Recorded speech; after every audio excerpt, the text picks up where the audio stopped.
দেখে নেব খেলার সময় শিরোনাম। কেটে গেল শঙ্কার মেঘ। বাংলাদেশের হয়ে খেলতে ফিফার অনুমতি পেলেন কানাডা প্রবাসী সমিত সোম। জুনের শুরুতেই আসছেন ঢাকায়, অভিষেক হতে পারে সিঙ্গাপুরের বিপক্ষে। ওনার জুনের 1 তারিখে একটা খেলা আছে, খেলে কত 2 তারিখে রওনা দিবে, what is the probable flight এবং কত তাড়াতাড়ি ওনাকে আমরা বাংলাদেশে আনতে পারি ইনশাআল্লাহ। পাকিস্তান সিরিজের জন্য দ্বিতীয় দিনের অনুশীলনে বাংলাদেশ। ব্যাটিংয়ের দুর্বলতা ঘোচাতে বাড়তি গুরুত্ব কোচিং স্টাফের।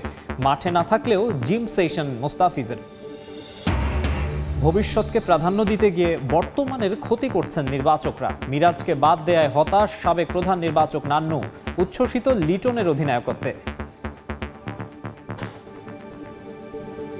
পরিকল্পনাটা দীর্ঘমেয়াদী আপনি করবেন, কিন্তু আপনাকে প্রেজেন্টটাকে নিয়ে ভাবতে হবে সবার আগে। আমাদের বেস্ট প্লেয়ারের বেস্ট ফর্মটা যদি থাকা অবস্থা যদি আমি ওকে ইউটিলাইজ না করি, আমি তো রেজাল্টটা পাওয়া আমার জন্য ডিফিকাল্ট হয়ে যায়।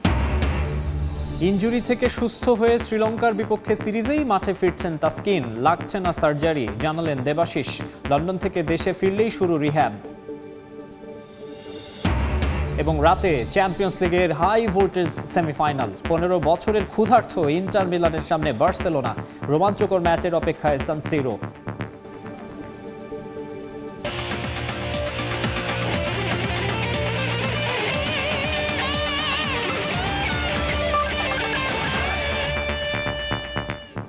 দেখছিলেন শিরোনাম, এবার বিস্তারিত। শুরুতেই জানাবো ফুটবলের খবর। বাংলাদেশের হয়ে খেলতে ফিফার অনুমতি পেলেন কানাডা প্রবাসী ফুটবলার সমিত সোম। জুনের শুরুতেই আসছেন ঢাকায়। লাল সবুজের জার্সিতে 10 জুন সিঙ্গাপুরের বিপক্ষে অভিষেক হতে যাচ্ছে তার, নিশ্চিত করেছেন বাফুফের সহসভাপতি ফাহাদ করিম। জন্ম নিবন্ধন, বাংলাদেশি পাসপোর্ট এবং কানাডিয়ান সকার অ্যাসোসিয়েশনের ছাড়পত্র আগেই পেয়েছিলেন। এবার তাকে অনুমতি দিয়েছে ফিফার প্লেয়ার স্ট্যাটাস কমিটিও। কেটে গেছে শঙ্কার কালো মেঘ। দেশের ফুটবলে আরও একটা স্বস্তির খবর। হামজার পর এবার লাল সবুজের জার্সিতে খেলবেন সমিত সোম। গেল 25 মার্চ মেঘের রাজ্য শিলং মাতিয়ে সবার মন জয় করে নেন হামজা দেওয়ান চৌধুরী। হামজাকে দেখেই বাংলার ফুটবলে আগ্রহী হন কানাডা প্রবাসী ফুটবলার সমিত সোম। 2020 সালে খেলেছেন কানাডা জাতীয় ফুটবল দলের হয়ে 2টি ম্যাচ। সম্প্রতি বাংলাদেশের হয়ে খেলার আগ্রহ প্রকাশ করলে তাকে দলে ফেরানোর কার্যক্রম শুরু করে ফেডারেশন। পাসপোর্ট না থাকায় সমিতকে লাল সবুজের জার্সিতে খেলানোর প্রক্রিয়াটা হয়ে ওঠে বেশ জটিল। তবে কঠিন সেই কাজটাই করে ফেলল বাফুফে। এএফসি এশিয়ান কাপ বাছাইয়ে নিজেদের প্রথম ম্যাচে ভারতের সঙ্গে ড্র করায় সিঙ্গাপুরের বিপক্ষে ম্যাচটা বেশ গুরুত্বপূর্ণ বাংলাদেশের কাছে। তাই তাকে পেতে একের পর এক চেষ্টা চালিয়ে গেছে ফেডারেশন। গেল 1 মে কানাডা সকার অ্যাসোসিয়েশনের ছাড়পত্র পাওয়ার পর কানাডায় অবস্থিত বাংলাদেশি কনসুলেটে পাসপোর্টের জন্য আবেদন করেছিলেন সমিত। পাসপোর্ট পাওয়ার পর চ্যালেঞ্জ ছিল ফিফার অনুমোদনের। শেষ পর্যন্ত সেটাও পেয়ে গেল বাফুফে। ফিফার পোর্টালে ওদের রেসপন্স এসেছে যে he has been cleared to play for Bangladesh. উনি এখন বাংলাদেশের জন্য খেলার he has the full authority and permission from FIFA. আমরা এখন ইমিডিয়েটলি আপনার এএফসি কোয়ালিফায়ার্সের যে বাংলাদেশ স্কোয়াড আছে সেখানে ওনার রেজিস্ট্রেশন করে ফেলবো এন্ড ওনার ক্লাবকে আমরা জানিয়ে দিব with the probable dates and everything and we will know exactly কখন আসবে ইনশাআল্লাহ উনি। 1 জুন ক্যাভেলরি এফসির হয়ে খেলা আছে সমিতের। 2 জুন কানাডা থেকে রওনা দেবেন বাংলাদেশের উদ্দেশ্যে। সিঙ্গাপুরের বিপক্ষেই লাল সবুজের জার্সিতে অভিষেক হচ্ছে তার। ওনার জুনের 1 তারিখে একটা খেলা আছে, সো আমার মনে হয় না ওই খেলার নাম মিস করে উনি আসবেন। তো আমার ধারণা 1 তারিখে খেলে কত 2 তারিখে রওনা দিবে, what is the probable flight এবং কত তাড়াতাড়ি ওনাকে আমরা বাংলাদেশে আনতে পারি ইনশাআল্লাহ। জুনের শুরুতে বাংলাদেশে এলেও অনুশীলনের কয়েকটা সেশন মিস করবেন সমিত সোম। পারভিন আক্তার, সময় সংবাদ। এবারে ক্রিকেটের খবর। আরব আমিরাত এবং পাকিস্তান সিরিজ সামনে রেখে মিরপুরে দ্বিতীয় দিনের মতো অনুশীলন সেরেছে বাংলাদেশ দল। এদিন 4 কোচের অধীনে অনুশীলন করেছেন তাওহিদ হৃদয় ও জাকের আলী অনিক। দীর্ঘক্ষণ এই 2 ক্রিকেটারের ব্যাটিং সমস্যা নিয়ে কাজ করেছেন হেড কোচ ফিল সিমন্স এবং সিনিয়র সহকারী কোচ সালাউদ্দিন। এছাড়া মাঠের অনুশীলন না করলেও এদিন জিম সেশন করেছেন মোস্তাফিজুর রহমান। কোচ 4 জন, ক্রিকেটার মাত্র 2 জন। এভাবেই হয়েছে আরব আমিরাত ও পাকিস্তান সিরিজের দ্বিতীয় দিনের অনুশীলন। এদিন সকাল থেকেই বৃষ্টির আভাস। মেঘাচ্ছন্ন আকাশই হয়তো ক্রিকেটারদের মাঠে না আসার বড় কারণ। বিসিবি থেকে আমন্ত্রণ পেয়ে দ্বিতীয় দিনের অনুশীলন কভার করতে যায় গণমাধ্যম কর্মীরা। দীর্ঘক্ষণ অপেক্ষার পর 15 মিনিটের জন্য বিসিবি খুলে দেয় মূল গেট। মাঠে গিয়ে সেন্টার উইকেটে দেখা মেলে তাওহিদ হৃদয় ও জাকের আলী অনিকের। টাইগারদের 16 সদস্যের স্কোয়াডে মিডল অর্ডার বলতে আছেন কেবল তাওহিদ হৃদয়। তার কাঁধে তাই দায়িত্বটাও অনেক বেশি। তবে হৃদয়ের অফসাইডের দুর্বলতা ঠিকই চোখে পড়েছে হেড কোচের। তাই তো এদিন সুযোগ পেয়ে তাওহিদ হৃদয়ের সমস্যাগুলো নিয়েই কাজ করেছেন ফিল সিমন্স। প্রতিটা শটের পরই কোচ তাকে দিয়েছেন নানা দিক নির্দেশনা। শুরুতে কিছুটা ঝামেলা হলেও পরে কোচের পরামর্শ রপ্ত করে ফেলেছেন ডানহাতি ব্যাটার। অফসাইডে বেশ কিছু দৃষ্টিনন্দন শট খেলে পেয়েছেন সিমন্সের ভাবা। এছাড়া কোচ সোহেল ইসলামও পরামর্শ দেন হৃদয়কে। ফিল সিমন্স পুরোটা সময় ব্যস্ত ছিলেন কেবল তাওহিদ হৃদয়কে নিয়েই। অন্যদিকে সিনিয়র সহকারী কোচ সালাউদ্দিন লম্বা সময় কাজ করেছেন প্রিয় ছাত্র জাকের আলী অনিককে নিয়ে। টায়ার দিয়ে ফিল্ডিং সেট করে তার সামনে ছুড়ে দিয়েছেন একাধিক চ্যালেঞ্জ। কোচের কথা অনুযায়ী কাজও ঠিকঠাক মতো করেছেন এই ব্যাটার। এদিন আগ্রাসী ব্যাটিং অনুশীলনী করতে দেখা গেছে জাকেরকে। ফিনিশিংয়ে তার কাছে এমন ব্যাটিংয়ের প্রত্যাশাই টিম ম্যানেজমেন্টের। এ দুজন মাঠে অনুশীলন করলেও মুস্তাফিজ দিনটা পার করেছেন জিমে। এছাড়া ইমন, শরীফুল, শামীম, তানভীর, তানজিম সাকিবরা এ দলের সঙ্গে এখনও সিলেটে। জিম্বাবুয়ে সিরিজের পর বিশ্রামে আছেন নাজমুল হোসেন শান্ত আর পিএসএল রিশাদ নাহিদ রানা। তবে প্রথম দিন অনুশীলন করলেও এদিন আসেননি সৌম্য সরকার, তানজিদ তামিমরা। দেখা মেলেনি লিটন দাসেরও। তবে এরই মাঝে শেষ হয়ে যায় বিসিবির নির্ধারিত 15 মিনিট। এমনকি মিডিয়ার জন্য নির্ধারিত জায়গা থেকেও বের করে দেয়া হয় গণমাধ্যম কর্মীদের। এরপর গোপনীয়তার মধ্যে চলে দুই ক্রিকেটারের অনুশীলন। তামিম হোসেন, সময় সংবাদ, ঢাকা। ইনজুরি কাটিয়ে শ্রীলঙ্কার বিপক্ষে সিরিজেই মাঠে ফিরছেন টাইগার পেসার তাসকিন আহমেদ।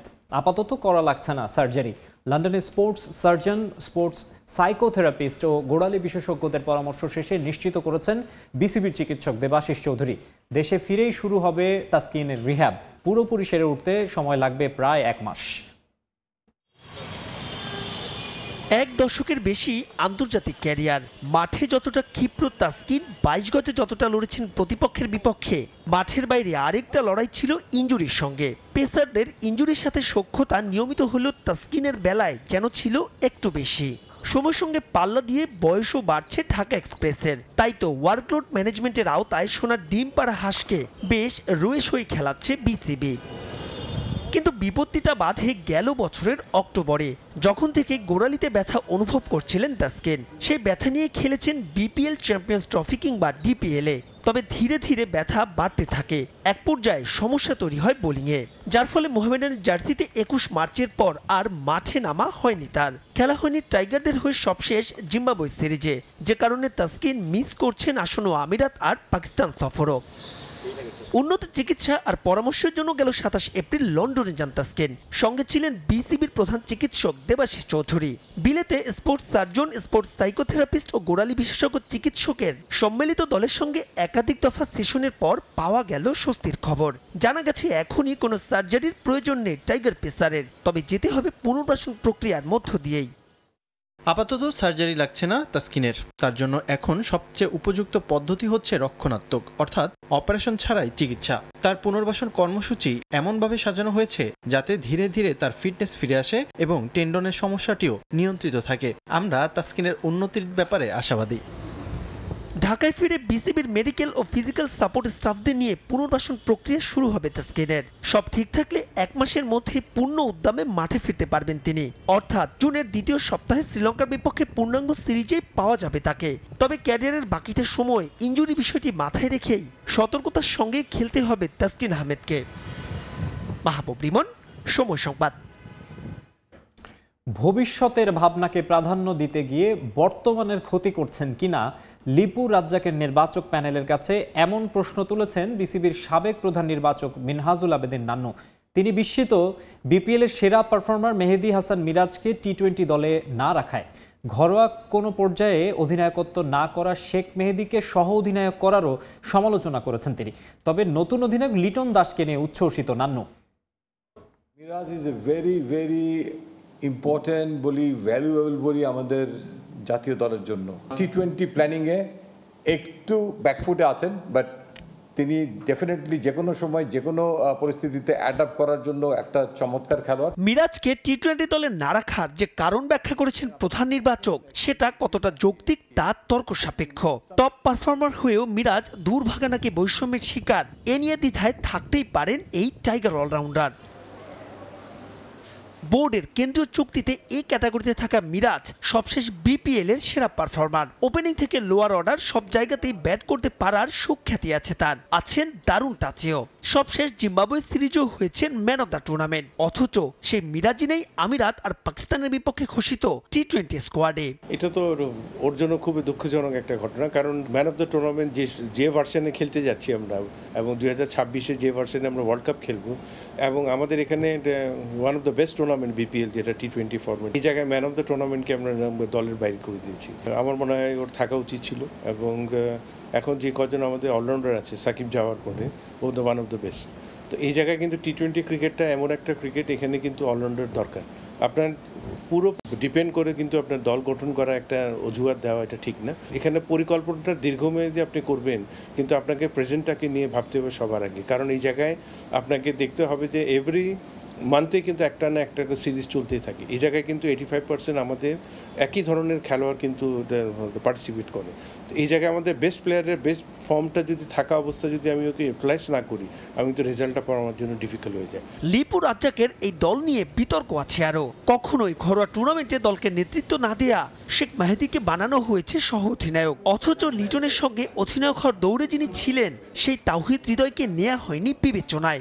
অবশ্যই সারপ্রাইজ, কারণ এই জায়গাটায় কিন্তু বলাটা মুশকিল, কারণ ওকে আমি কিন্তু ডোমেস্টিকে দেখি না কোথাও লিড দিতে। এখানে সিলেকশন প্যানেলের কোনো সাজেশন নাই, এখানে কিন্তু পুরোটাই ক্রিকেট বোর্ডে কিন্তু ডিসিশন নিয়ে থাকে কে ক্যাপ্টেন হবে, কে ভাইস ক্যাপ্টেন হবে। তবে নতুন অধিনায়ক লিটন কুমার দাসকে নিয়ে উচ্ছ্বাস আছে টাইগারদের সাবেক অধিনায়কের। নান্নুর মতে নেতৃত্বে সফল হবেন এলকেডি। 26 পর্যন্ত যেহেতু অলরেডি বোর্ড ওকে দায়িত্ব দিয়ে দিয়েছে, আমি মনে করি ওর কাছে যথেষ্ট ক্যাপাবিলিটি আছে ভালো ফ্রন্ট লাইনে থাকে লিড দেওয়ার, এবং ও যথেষ্ট কিন্তু রিড করতে পারে প্লেয়ারের। আমি যথেষ্ট কনফিডেন্ট ওর অবশ্যই ভালো লিড দিতে পারবে এবং নিজের পারফরমেন্সটাও সবার ঊর্ধ্বে রাখবে। হান্নান সরকার পদত্যাগ করায় নির্বাচকের একটা পদ অনেকদিন ধরে খালি পড়ে আছে। ব্যস্ত শিডিউলকে সামনে রেখে তাই দ্রুততম সময়ের মধ্যে আরও একজন নির্বাচক নিয়োগের পরামর্শ মিনহাজুল আবেদিন নান্নুর। সিলেক্টরদের দেখলে এটা এজিলিটি বাড়ে। মাহবুব রিমন, সময় সংবাদ, ঢাকা। নির্বাচনী প্রস্তুতি শুরু বিসিবিতে, তবে আসন্ন নির্বাচন এবং গঠনতন্ত্র সংস্কারের জন্য জাতীয় ক্রীড়া পরিষদকে এখনো চিঠি পাঠায়নি বিসিবি, যে কারণে প্রশ্ন উঠেছে কোন গঠনতন্ত্র মেনে অনুষ্ঠিত হবে আসন্ন নির্বাচন। এতে শঙ্কার মুখে নির্ধারিত সময়ে বিসিবির গঠনতন্ত্র সংস্কার প্রক্রিয়াও। বেজে উঠেছে বিসিবির নির্বাচনী দামামা। অক্টোবরের মধ্যে দায়িত্ব বুঝিয়ে দিতে হবে নতুন নির্বাচিত কমিটিকে। তবে এর আগে আরও একটি গুরু দায়িত্ব রয়েছে ফারুক আহমেদের বোর্ডের। দায়িত্ব নেয়ার পর বিসিবির গঠনতন্ত্র পরিবর্তনে জোর দেয় বোর্ড সভাপতি। কার্যক্রমও অনেক দূর এগিয়ে নিয়ে যায় নাজমুল আবেদিন ফাহিমের নেতৃত্বে গঠিত 5 সদস্যের কমিটি। তবে বিসিবির কাউন্সিলে ক্লাবের প্রতিনিধিত্ব কমানোর প্রস্তাবে ঢাকা ক্লাবগুলোর বাগড়ায় পড়ে স্থগিত করা হয় গঠনতন্ত্র সংশোধনী কার্যক্রম। এরপর আর আলোর মুখ দেখেনি গঠিত কমিটির প্রস্তাবিত সংশোধন খসড়া। নির্বাচনের 5 মাস বাকি থাকতে এখনো ধীরে চলো নীতিতেই চলছে ফারুক আহমেদের বোর্ড। এমনকি কোন গঠনতন্ত্র মেনে আগামী নির্বাচন অনুষ্ঠিত হবে তাও জানানো হচ্ছে না, কারণ বর্তমানে বিসিবি এখন ব্যস্ত মাঠ ও মাঠের বাইরের ইস্যু সামাল দিতে। ম্যাক্সিমাম স্বাধীনতা দেওয়ার চেষ্টা করব। বিসিবির নির্বাচন নিয়ে অনেকে সমীকরণ মেলানোর চেষ্টায় থাকলেও গঠনতন্ত্র সংস্কার ও নির্বাচন নিয়ে জাতীয় ক্রীড়া পরিষদকে এখন পর্যন্ত কিছুই জানায়নি ক্রিকেট বোর্ড, কারণ সংস্কারের অনুমোদন আসবে এনএসসি থেকেই। আমরা এই জাতীয় চিঠি এখনো পাইনি। আর দ্বিতীয় বিষয় হলো যে তাদের গঠনতন্ত্র সংশোধনের উদ্যোগটি এখনো আমরা এই জাতীয় তথ্য অফিসিয়ালি পাইনি। গঠনতন্ত্র সংশোধন মোটেও সহজ হবে না বিসিবির। সংস্কার প্রক্রিয়াটাও বেশ জটিল এবং সময় সাপেক্ষ। তাই নির্বাচনের আগে গঠনতন্ত্র সংস্কার নিয়েও দেখা দিতে পারে অনিশ্চয়তা। প্রস্তাবিত সংশোধনটা এজিএমে প্লেস হবে। যদি সংখ্যাগরিষ্ঠ মতামত সংশোধনের পক্ষে না থাকে তাহলে প্রস্তাবটি সেখানেই শেষ। যদি প্রস্তাবিত সংশোধন সংখ্যাগরিষ্ঠ কাউন্সিলরের মতামত পেয়ে থাকে, সমর্থন পেয়ে থাকে, তাহলে একটা কার্যবিবরণী হবে। কার্যবিবরণী করে অফিসিয়ালি এনএসসির কাছে প্রস্তাব আসবে। জাতীয় ক্রীড়া পরিষদ যদি দেখে যে ওকে ভেরি গুড, সব প্রসিডিউর মেনটেন হয়েছে, হ্যাঁ, এবং জাতীয় ক্রীড়া পরিষদের যদি কোনো অবজারভেশন না থাকে তাহলে সেটা এখানেই অ্যাপ্রুভাল হয়ে যাবে। সবশেষ বিসিবির নির্বাচন অনুষ্ঠিত হয়েছে 2021 সালের অক্টোবরে। গুঞ্জন আছে আসন্ন নির্বাচন অক্টোবরের আগেই আসতে পারে। রিফাতুল ইসলাম মিরন, সময় সংবাদ, ঢাকা। জানাবো নিউজিল্যান্ড এ দলের বাংলাদেশ সফরের খবর। সিলেটে 1 ম্যাচ হাতে রেখে সিরিজ নিশ্চিতের সুযোগ নুরুল হাসান সোহানদের সামনে। 3 ম্যাচ ওয়ানডে সিরিজের দ্বিতীয় ম্যাচে মুখোমুখি হতে যাচ্ছে দুই দল। তবে এই ম্যাচের আগে বৃষ্টি বাধায় সিলেট স্টেডিয়ামের আউটারে অনুশীলন পরিত্যক্ত হয়েছে স্বাগতিকদের। অন্যদিকে ঘুরে দাঁড়াতে মরিয়া কিউইরা। সিলেটে ম্যাচ শুরু সকাল 9:30টায়। শীর্ষস্থানীয় ক্রিকেট খেলুড়ে দেশগুলোর মধ্যে কেবল নিউজিল্যান্ডের সঙ্গেই নিয়মিত খেলে বাংলাদেশ। ব্ল্যাক ক্যাপসরাও পায় সর্বোচ্চ আতিথেয়তা। এই যেমন এ দলের সফর। অনুশীলন শুরুর আগে সবচেয়ে বেশি গুরুত্ব পেয়েছে নিরাপত্তা। ওই নিরাপত্তা পর্যবেক্ষণ শেষে আউটারে অনুশীলনে নামে নিউজিল্যান্ড এ দল। বাংলাদেশ সফরটা ভালো যাচ্ছে না অতিথিদের। প্রথম ম্যাচে কোনো ধরনের প্রতিদ্বন্দ্বিতাই করতে পারেনি সফররতরা। ঘুরে দাঁড়ানোর বিকল্প নেই কিউইদের সামনে। দ্বিতীয় ম্যাচে হারলেই সিরিজ হাতছাড়া হবে। তবে তা ছাপিয়ে নিউজিল্যান্ডের সামনে বড় পরীক্ষাটা মানিয়ে নেয়ার। সিলেটে প্রথম ম্যাচে কন্ডিশন বুঝেনি ব্ল্যাক ক্যাপস। ওই মানিয়ে নিতে না পারাটাই ভুগিয়েছে। টস জিতলেও অ্যাডভান্টেজ নেওয়া হয়নি। উল্টো আগে ব্যাটিংয়ে নেমে বাংলাদেশি পেসারদের সামনে ঢুকেছে দলটার টপ অর্ডার। এদিন ওই পেসারদের সামলানোর প্রস্তুতি সেরেছে নিউজিল্যান্ড। আউটারে বেশ লম্বা সময় অনুশীলন করে অতিথিরা। নেট সেশন, ফিল্ডিং সেশন সবকিছুতেই সর্বোচ্চ গুরুত্ব। সিরিজ সমতায় ফেরাতে মরিয়া নিউজিল্যান্ড। অন্যদিকে ভাগ্য খারাপ বাংলাদেশের। নির্ধারিত অনুশীলনের সময়ে ভাগড়া দিয়েছে বেরসিক বৃষ্টি। মাঠে আসলেও তাই অনুশীলনের সুযোগ পায়নি নুরুল হাসান সোহানের দল। সিলেটের আবহাওয়া দ্বিতীয় ম্যাচেও হতে পারে বড় বাধা। বৃষ্টি হলে আক্ষেপ হতেই পারে বাংলাদেশ এ দলের। প্রথম ম্যাচের পারফরমেন্সে দ্বিতীয় ম্যাচেও ফেভারিট হয়ে নামবে লাল সবুজের প্রতিনিধিরা। অপু বণিক, সময় সংবাদ, সিলেট। ফুটবলের জন্য চট্টগ্রাম জেলা স্টেডিয়ামই ব্যবহার করবে বাফুফে। অন্য ডিসিপ্লিনের জন্য বিকল্প ব্যবস্থা করা হবে বলে জানিয়েছে জাতীয় ক্রীড়া পরিষদ। এদিকে শহীদ তাজউদ্দিন আহমেদ ইনডোরের এসি পরিবর্তনের উদ্যোগ নিচ্ছে এনএসসি। এছাড়া রাজধানীর বাইরের জেলা স্টেডিয়ামগুলোর বাণিজ্যিক আয় পেতে উদ্যোগী হবে ক্রীড়া পরিষদ। স্বাধীনতা অর্জনের চেয়ে রক্ষা করা কঠিন প্রবাদটি একেবারে মিলে যায় দেশের ক্রীড়াঙ্গনের ক্ষেত্রে। ব্যাডমিন্টন ও টেবিল টেনিসের জন্য বিশাল উডেন ফ্লোর ইনডোর থাকলেও সেখানে নেই খেলার পরিবেশ। দীর্ঘ সময় অকেজো হয়ে আছে শহীদ তাজউদ্দিন ইনডোরের শীতাতপ নিয়ন্ত্রিত যন্ত্র। এতে বাধ্য হয়ে টেবিল টেনিস ফেডারেশন আসন্ন প্রেসিডেন্টস কাপ টুর্নামেন্ট স্থগিত করেছে। এরপরেই সরব হয়েছে জাতীয় ক্রীড়া পরিষদ। উদ্যোগ নেওয়া হয়েছে 12 কোটি টাকা ব্যয়ে নতুন এসি প্রতিস্থাপনের। সঙ্গে ব্যাডমিন্টন ও টেবিল টেনিস ফেডারেশনকে মিরপুর কিংবা ধানমন্ডি ইনডোর স্টেডিয়াম ব্যবহারের প্রস্তাবের কথা ভাবছে এনএসসি। পুনরায় করতে হবে, এটা আসলে রিপেয়ারের কোনো সুযোগ নেই, মানে একদম ব্র্যান্ড নিউ আনতে হবে। আচ্ছা, তো ওই প্রেক্ষিতে আমাদের প্রকৌশলীগণ যে এস্টিমেটটি আমাদের কাছে ধারণা দিয়েছেন মোটামুটিভাবে 12 কোটি টাকার মতো। মিরপুরে আমাদের ইনডোরের যে স্টেডিয়ামটা আছে ওইটা, আর পাশাপাশি ধানমন্ডিতে রিয়া গোপ মহিলা ক্রীড়া কমপ্লেক্স যেটি আছে সেটি। তো এমনি ওনাদেরকে আমরা এইটুকু বলেছি যে যদি এই জায়গা আপনাদের পছন্দ হয়, যদি আপনাদের এই জায়গা আপনাদের উপযোগী বলে মনে করেন, আমাদেরকে জানান। আমরা এক পায়ে প্রস্তুত আছি এই দুই জায়গা আপনাদের মাধ্যমে ব্যবহার করবার জন্য। এদিকে চট্টগ্রাম জেলা স্টেডিয়াম নিয়ে বিব্রতকর পরিস্থিতিতে ক্রীড়া পরিষদ ফিফার অর্থায়নে ফুটবল উন্নয়নের জন্য বাফুফেকে 25 বছরের জন্য জেলা স্টেডিয়ামটি বরাদ্দের কথা থাকলেও স্থানীয় সংগঠকদের বিক্ষোভে কাজ এগিয়ে নিতে পারেনি ফুটবল ফেডারেশন। তবে ক্রীড়া পরিষদ আশ্বস্ত করেছে বাফুফেকে স্টেডিয়াম বুঝিয়ে দিলেও অন্য ডিসিপ্লিনের জন্য বিকল্প ব্যবস্থা করবে এনএসসি। বাফুফে এই স্টেডিয়াম পাবে, ফিফার অর্থায়নে এখানে আধুনিক স্টেডিয়াম নির্মিত হবে বা সংস্কার হবে। আবার পাশাপাশি স্থানীয় ক্রীড়া কর্মকাণ্ডের যাতে কোনো ব্যাঘাত না ঘটে এটি নিশ্চিত করতে হবে। এটা রাষ্ট্রের দায়িত্ব, এটা সরকারের দায়িত্ব, এটা মন্ত্রণালয়ের দায়িত্ব, এটা জাতীয় ক্রীড়া পরিষদের দায়িত্ব, এবং আমরা বাফুফেরও দায়িত্ব পাশাপাশি, এবং আমরা চিঠি দিয়ে আমরা এটা চট্টগ্রাম জেলা ক্রীড়া সংস্থাকে আমরা জানিয়ে দিয়েছি। সাধারণত দেশের বাইরের স্টেডিয়ামগুলোর বাণিজ্যিক ব্যবহারের অর্থ পায় না জাতীয় ক্রীড়া পরিষদ। এবার জেলা স্টেডিয়ামগুলোর আয়ের ব্যাপারেও উদ্যোগী হচ্ছে এনএসসি। ক্রীড়া স্থাপনাগুলিতে যে বাণিজ্যিক প্রতিষ্ঠান, ঢাকারগুলি তো আছে, ঠিক আছে, আমাদের চোখের সামনে আছে, আমরা বরাদ্দ দিচ্ছি, নামমাত্র মূল্য হোক আর সিম্বলিক মূল্য হোক, ভাড়াটা আমরা পাচ্ছি, আমাদের অ্যাকাউন্টে জমা হচ্ছে। তো ঢাকার বাইরে যে ক্রীড়া স্থাপনাগুলোতে যে বাণিজ্যিক প্রতিষ্ঠানগুলো আছে, এগুলির বরাদ্দ প্রক্রিয়া, এগুলির ভাড়া আদায় প্রক্রিয়া, এগুলির ভাড়া সম্পর্কে আসলে জাতীয় ক্রীড়া পরিষদ অবহিত, মানে কোনোভাবেই অবহিত নয়। এটা আসলে এই বিষয়টা নিয়েও আমরা ভাবছি। এদিকে জাতীয় স্টেডিয়ামের সংস্কার কাজ শেষে দুর্নীতি অনিয়ম নিয়ে তদন্ত করবে জাতীয় ক্রীড়া পরিষদ। রিফাতুল ইসলাম মিরন, সময় সংবাদ, ঢাকা। অবশেষে স্বস্তি ফিরেছে দেশের নারী ফুটবলে। কোচ পিটার বাটলারের বিরুদ্ধে বিদ্রোহ করা 18 নারী ফুটবলার সহ 53 জনের সঙ্গে চুক্তি করেছে বাফুফে। বাড়ানো হয়েছে তাদের বেতনও। গত বছর অক্টোবরে টানা দ্বিতীয়বারের মতো সাফ চ্যাম্পিয়নশিপ জয়ের পরই উঠে আসে বাংলাদেশ নারী ফুটবল দলের ভেতরের নানা অসন্তোষের খবর। কোচ পিটার বাটলারের অধীনে অনুশীলন সহ না খেলার সিদ্ধান্ত নেন সাবিনা সহ 18 ফুটবলার। নানাভাবে বোঝানোর পর তাদের সঙ্গে বিষয়টি সুরাহা হলেও ঝুলে ছিল বিদ্রোহী 18 ফুটবলারের চুক্তির বিষয়টি।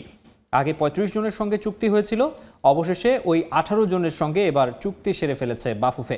সব মিলিয়ে বাফুফের চুক্তিবদ্ধ নারী ফুটবলারের সংখ্যা 53 জন। ভুটানে থাকায় অনলাইনে চুক্তি সেরেছেন 10 জন। তারা হলেন সঞ্জিদা, মারিয়া মান্ডার, ঋতুপর্ণা, মনিকা চাকমা, মাসুরা পারভিন, কৃষ্ণারানী সরকার, রূপনা চাকমা, শামসুন্নাহার ও মাতসুশিমা সুমাইয়া। সিনিয়র বাকি ছিল 18 জন, তাদের সাথে চুক্তি অলরেডি হয়ে গেছে। আগে করা হয়েছিল 35 জনের সাথে, এখন 18 জন, মোট 53 জনের সাথে চুক্তি করা হলো। 12 জনের স্যালারি বেড়েছে। ভুটানে ওদের কন্ট্রাক্ট গুলো পাঠিয়ে দিয়েছিলাম, ওরা পাঠিয়ে দিয়ে, আর একইভাবে ঢাকায় যারা ছিল 8 জন, ওরা ফিজিক্যালি কন্ট্রাক্ট সাইন করেছে। স্যাটিসফাইড না হলে তো ওরা কন্ট্রাক্ট সাইন করতো না। কোচ ডিসাইড করবে কে খেলবে কে খেলবে না, কার ফিটনেস আছে নাই। 10 বছরে পা দিল আয়ারল্যান্ডের ক্লোনডালকিন ক্রিকেট ক্লাব। আর এই উপলক্ষে ডাবলিনে অনুষ্ঠিত হয়ে গেল জাঁকজমকপূর্ণ এক আয়োজন, যেখানে ক্রিকেটের পাশাপাশি ছিল আরও নানা ধরনের ক্রীড়া প্রতিযোগিতা। প্রবাসী বাংলাদেশিদের অংশগ্রহণে যা পরিণত হয়েছিল এক মিলন মেলায়। আয়ারল্যান্ড থেকে সৈয়দ জুয়েলের রিপোর্টে বিস্তারিত। হাঁটি হাঁটি পা করে 10 বছর পূর্ণ করলো ক্লোনডালকিন ক্রিকেট ক্লাব। সেই শুরু থেকেই এই ক্লাবটির নেতৃত্বে রয়েছেন এক ক্রিকেট প্রেমী বাংলাদেশি। এর মধ্যে আয়ারল্যান্ড ক্রিকেটেও পদধূলি পড়েছে তাদের। লেইনেস্টারে বেশ কয়েকটি ট্রফি আছে তাদের ঘরে। এই 10 বছরের সফলতার গল্প বলতেই আয়োজন করা হয় জাঁকজমকপূর্ণ এই অনুষ্ঠানের। ডাবলিনের ক্লাব প্রাঙ্গণে, যেখানে তুলে ধরা হয় ক্লাবের ইতিহাস। বিভিন্ন ইভেন্টে অংশ নেন আগত অতিথিরা। ছোট ছোট শিশুদের আনন্দের জন্য রাখা হয় বাউন্সি ক্যাসল, দৌড় প্রতিযোগিতা, নারীদের জন্য ছিল বালিশ খেলা, পুরুষদের হাড়ি ভাঙা, ছিল ঘুড়ি উড়ানোর প্রতিযোগিতাও। রং বেরঙের ফেস্টুন আর বিভিন্ন দেশীয় খাবারের স্টলগুলো বাড়তি আনন্দ দিয়েছে আগতদের। বিভিন্ন কাউন্টি থেকে আগত বাংলাদেশিরা দিনভর উপভোগ করেছেন এই আয়োজনটির। আশা করি আরো অনেক দূর যাবে এই ক্রিকেট ক্লাবটি। এটা আমাদের জন্য একটা গর্ব। আমাদের যেহেতু আমরা ক্লোনডালকিন থাকি, এরকম একটা ক্লাব সবসময় আমাদের দরকার ছিল। এই ব্যস্ততার মাঝখানে এ ধরনের একটি আয়োজন খুবই সহায়ক। মানুষের মানসিক প্রশান্তির জন্য বলেন, কিংবা দৈহিকভাবে একটু এরকম খোলা মাঠে দৌড়ঝাঁপ করা, বাচ্চাদের দৌড়ঝাঁপ, সবকিছুই নাগরিক জীবনের জন্য যেমন প্রয়োজন রয়েছে, তেমনি মানসিকভাবেও এটি অত্যাবশ্যক। এটা একটা এমন একটা প্ল্যাটফর্মে আসছি যেখানে বলা যায় বাংলাদেশিদের একটা মিলন মেলা। এখানে আমাদের বিভিন্ন বাংলাদেশি বন্ধু, ভাই ও বোনদের সাথে যোগাযোগ হচ্ছে। আর 10 বছরের অর্জন ও আগামীর নানা পরিকল্পনার কথা জানান সংগঠনটির নেতারা। যারা অর্থনৈতিকভাবে সাপোর্ট দেয় এবং তাদের বাচ্চারা এখানে খেলে, আমাদের চিন্তা ভাবনা ক্রিকেট আয়ারল্যান্ডে আন্ডার 19 এবং ক্রিকেট ন্যাশনাল টিমে যাতে খেলতে পারে, এই চেষ্টাও আমরা রাখছি। খুবই উন্নত এবং খুব মর্যাদা সম্পন্ন একটি ক্লাবে এস্টাবলিশ করার চেষ্টা করবো ইনশাআল্লাহ। অনুষ্ঠানে ক্রিকেট আয়ারল্যান্ডের কর্মকর্তারা ছাড়াও উপস্থিত ছিল স্থানীয় প্রশাসন ও বাংলাদেশি কমিউনিটির বিশিষ্ট জনেরা। দীর্ঘ 10 বছরে ক্লোনডালকিন ক্রিকেট ক্লাব ঘরোয়া ক্রিকেটে রয়েছে তাদের বিশাল অবদান। এর এই ধারাবাহিকতায় আগামী দিনে জাতীয় পর্যায়ে তারা গুরুত্বপূর্ণ ভূমিকা রাখতে চায়, নেতৃত্ব দিতে চায় আয়ারল্যান্ড ক্রিকেটে। এমনটাই প্রত্যাশা সংগঠনটি। আয়ারল্যান্ডের ডাবলিনের ক্লোনডালকিন ক্রিকেট ক্লাব থেকে সৈয়দ জুয়েল, সময় সংবাদ। ক্রিকেটের আরও খবর। জুন জুলাইয়ে বাংলাদেশের বিপক্ষে সিরিজের আগে 10 দিনের জন্য নতুন ফিল্ডিং কোচ পেল শ্রীলঙ্কা জাতীয় ক্রিকেট দল। পূর্ণাঙ্গ সিরিজের আগে লঙ্কানদের বিশেষ কন্ডিশনিং ক্যাম্প পরিচালনা করবেন ভারতের রামাকৃষ্ণা শ্রীধর। 8 বছর পর বাংলাদেশের বিপক্ষে পূর্ণাঙ্গ সিরিজ খেলবে শ্রীলঙ্কা। তার আগে হবে কন্ডিশনিং ক্যাম্প। তবে জাতীয় দলের পাশাপাশি একই সময় শ্রীলঙ্কা এ দল, নারী ক্রিকেট দল, এমার্জিং দলের পাশাপাশি ম্যাচ আছে অনূর্ধ্ব 19 দলেরও। তাই তো 10 দিনের জন্য নিয়োগ পেলেন আর শ্রীধর। বিসিসিআই এর লেভেল 3 কোর্স সম্পন্ন করা শ্রীধর 2021 থেকে 24 সাল পর্যন্ত কাজ করেছেন টিম ইন্ডিয়ার সঙ্গে। এ পর্যায়ে খেলার সময় শীর্ষ সংবাদ জানিয়ে দিচ্ছে আরেকবার। কেটে গেল শঙ্কার মেঘ, বাংলাদেশের হয়ে খেলতে ফিফার অনুমতি পেলেন কানাডা প্রবাসী সমিত সোম। জুনের শুরুতেই আসছেন ঢাকায়, অভিষেক হতে পারে সিঙ্গাপুরের বিপক্ষে।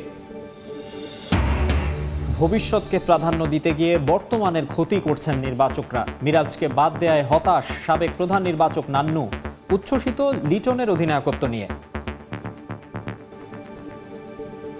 পরিকল্পনাটা দীর্ঘমেয়াদী আপনি করবেন, কিন্তু আপনাকে প্রেজেন্টটাকে নিয়ে ভাবতে হবে সবার আগে। আমাদের বেস্ট প্লেয়ারের বেস্ট ফর্মটা যদি থাকা অবস্থা যদি আমি ওকে ইউটিলাইজ না করি, আমি তো রেজাল্টটা পাওয়া আমার জন্য ডিফিকাল্ট হয়ে যায়।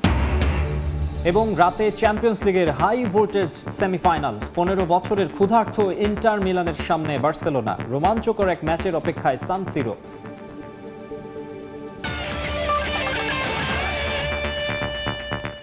এই ছিল খেলার সময়ের এখনকার আয়োজনে, সঙ্গেই থাকুন সময়ের।